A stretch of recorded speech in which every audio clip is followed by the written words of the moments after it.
Dear students, in this video, I would discuss how to attempt the question define a private company and state the special privileges which it enjoys under the Companies Act 2013. The same question appeared in university examination in year 2018. See, the question has two parts.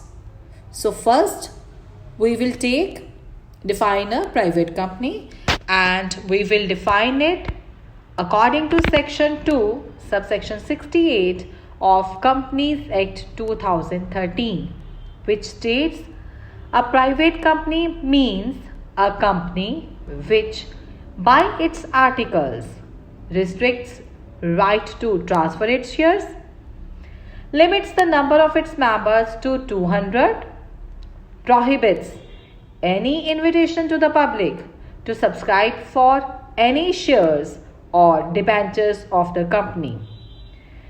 Here I wish to add one more thing.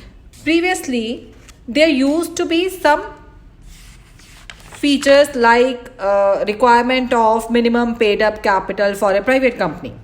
But as per Companies Amendment Act 2015, the same requirement is no more needed.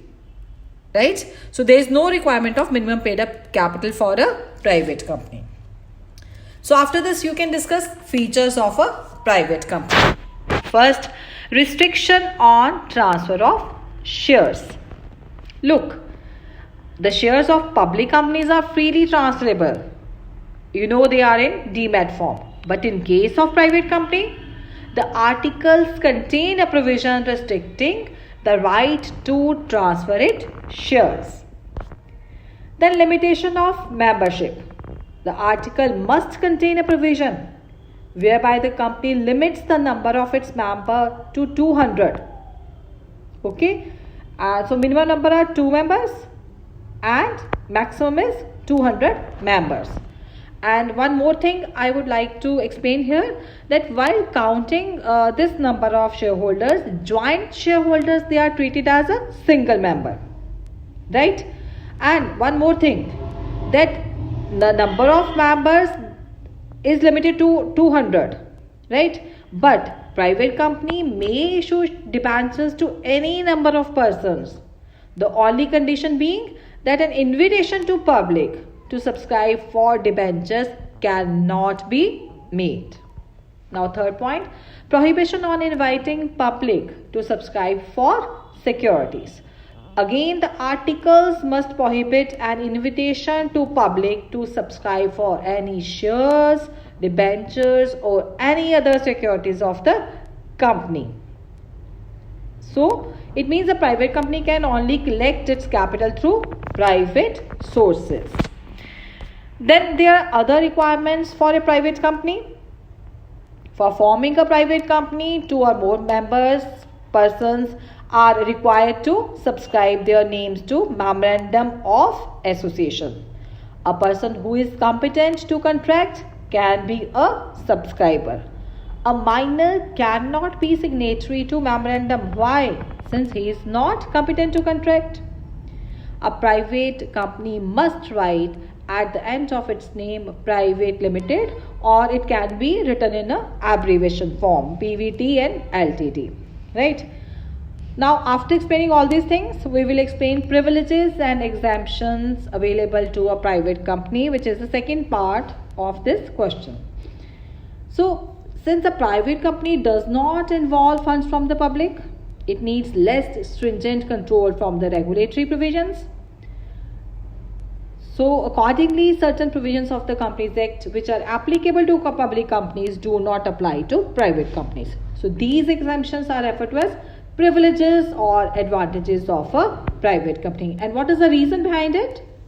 Because in private company, the money is raised from a few people only. Generally, they belong to the same family or group.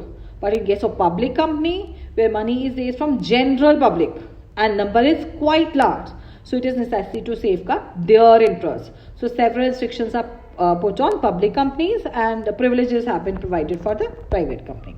Like if we talk about number of members, a private company may consist of 2 members only, while in public company we require 7 members.